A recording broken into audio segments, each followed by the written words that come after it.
Emma Peygamberjan bir mübarek sözünü aydypdyr. Ey darganak zamanına yaşap duran, imanlı doğan, aytýan bilen eşitýän hemmemiz içinde. Qala sallallahu aleyhi ve sellem: İnne beyne yedeyi saati fitenen ke qita'il leylil muzlim yusbihur raculu fiha mu'minen ve yumsi kafira. Hadisun sahih. Resulullah sallallahu aleyhi ve sellem aydypdyr. Kıyamattan öwünçe bir fitneli boljak, bolagoýçylykly boljak diýipdir. Kıyamattan öňçe fitneli boljak. Bir guruh döremeli Hudaý Taala at takmaly. Bir guruh döremeli Resulullah at takmaly. Bir guruhly dörep Evliyaullah, Allah Taala'nın dostlaryna at takmaly.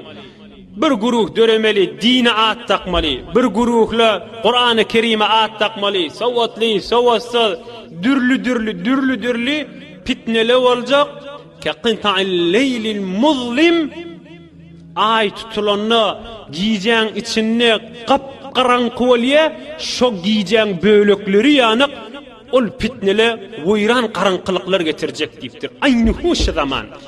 Üsüsüne insan özüni yitirip, her kepleri eşitip, her pikirleri eşitip, her zatlar okuyup, Hudaý Taala dille öğretdiler, Kur'an-ı Kerim'i dille öğretdiler, Resulullah dille öğretdiler, ulamalara dille öğretdiler, mescit medreselere dille öğretdiler, börk koysaň dille öğretdiler, Kur'an-ı Kerim okuýsaň dille öğretdiler, Allah Taala'nın buyruğunun içinde olanda dille öğretdiler. Şol zaman boljak. Yusbihur raculu fiha mu'minen ve yumsi kafira. La havle ve la kuvvete illa billahil aliyyil azim. Inna lillahi ve inna ileyhi raciun. Şu fitnenin içinde bir tufar adamlı olur, akşam yatanını müminlerle, erti turanını kafir olup turacaklı diyordur. Bir tufar adamlı, erti bilen musulman, akşam yatanlarını orsiyanık, kamil kalplarını iman galmani, düpten imandan boş olup kafir yatsağın üstünde yatacaklıdır. Allah Taala dille girip, Kur'an-ı Kerim'i dille girip, Peygamberjanı dille girip, üsüsüne fitnele, bir bolagoýçylykla, karanqylykla olup, gündüz musulman, akşam kafir olup ýatydy. Akşam musulman, erti turanly kafir olup ýatydy. Şu zaman öwdi bar diýipdir. Hudaý saklasın, dilimizi öwrenşamasın, ey jowan dostlar. Hudaý üçin nasihat edeýän, Allah üçin aýdýan. Dilimizi öwrenşamasyn. Bir adam kafir bolup geçse, ol adama jinaza okulmak dogry däl. Şol şojura bolup geçelligini bilip, men sen jinaza okuýsak, okuýany özi günahkar bolýandyr. Ýygynden sadaka vermek dogry däldir. Ýygynden Kur'an-ı Kerim okuýmak dogry däldir. Ýygynden Hudaýa şol adam ýaňyşdy diýip doga etmek de dogry däldir. Allah Taala peygamberleri emredipdir. Kafir bolup geçen ataňy da doga etmek dogry däl diýipdir.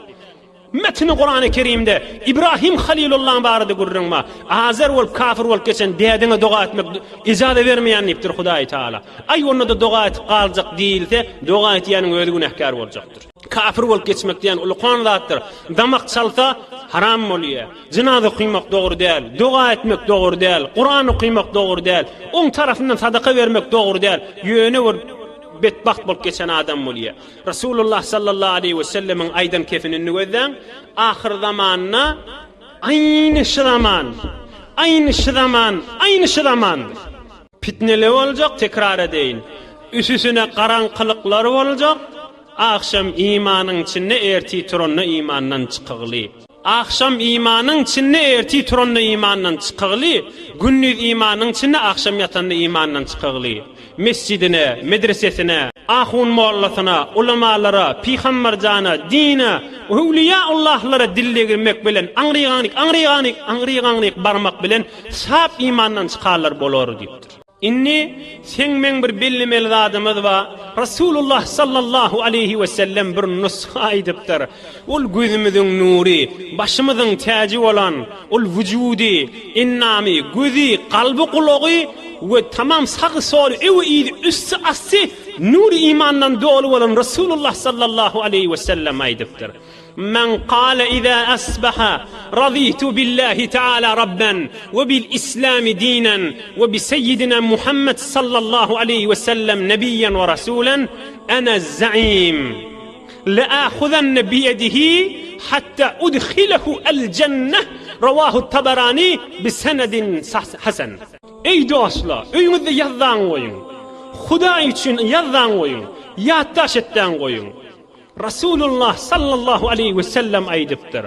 Haysi viriniz, güne erti öğrenne, güne dağına taranna aytsa, ne men aytsa? Arabisini bilyen moltak Arabisi. Raditu billahi ta'ala rabben ve bil islami dinen ve bi Muhammed sallallahu aleyhi ve sellem nebiyyen ve rasulen. 3 kelime. Manası şey. Hudaya men razı oldum, sen men Rabbim, İslam men dinim ve Muhammed sallallahu aleyhi ve sellem men Resulüm deyip şu 3 kelimeni aytsa her kim erti bilen öğrenne, men peygamber, gamın molyan, kefil olyan, şol adamın elinden kıyamet gün tutayın, te cennetin içine salyansam elinden gövermeyin deyip. Men qala iza asbaha raditu billahi ta'ala rabban ve bil islami dinen ve bi seyyidina Muhammed sallallahu aleyhi ve sellem nebiyyen ve rasulen ana za'im la akhuzanna bi yedihi hatta udkhilahu el cenneh. Senedim mar rivayet bolupdur. Resulullah sallallahu aleyhi ve sellem mübarek ağzından çıkaran kefi. Her kim güne erti öğrenne dan menen aysa, men razı oldum, men Rabbim Allah candır. Yani imanını təzələt duran adam bolýaby. Näme diýip fitne zaman, darganyk zaman, ey dost, ikimiz aýdy eýlemini. Biz aýdyk gedeýli. Ey aýallyk Allah. Biz aýdyk gedeýliňmini. Men manasy şey. Men razı boldum Allah Taala Rabbimdigine ve dinim İslamdigine ve Muhammed Resulullah men peygamberimdigine razı boldum diýse güne ertine men peygamber zamyn, men kefil diýipdir şoňa. Şol adamın elinden tutayın, la akhuzanna bi yedihi hatta udkhilahu el cenneh. Şon elinden tutayın, te cennete salyansam elinden gövermeyin deyipdi. Mından aňarda näme boşluk bolmaly? Mından aňarda imanly adam ýerden derece gözlemeli. Ey imanly dogollum, mından aňarda ýerde hoşluk gözlemeli. İmanymyza gaýym bolaýlyň, dinimizde gaýym bolaýlyň. Dinniýdigi ýa-ni deslapda da 3-4 gözek aýtdyk. Dinniýdigi yani sen men gaýym durmagymyz bilen Allah Taalaň halalyny halal bilip, haramyny haram bilip gaýym durmagymyz bilen Hudaý Taala bilen irtibatda bollugymyz. Yani dünýämiz we ahiretimiz abad bollugy. Dünýä we ahiretde hoş ýaşamagymyz. Dünýä we ahiretde saadete ýetmegimizdir. Tuqafil der endişeyi sudu mal ki sermayeyi umr şut payemal. Dünýäň ýedinne, alıwırdy berewerin ýedinne, alıwırdy berewer, alıwırdy berewer. Tuqafil der endişeyi sudu mal ki sermayeyi umr şut payemal. Aymanim, aymanim, aymanim, aymanim, ömrün geçip barya deyipdir. Tuqafil der endişeyi sudu mal ki sermayeyi umr şut payemal. Ömrün geçip barya deyipdir.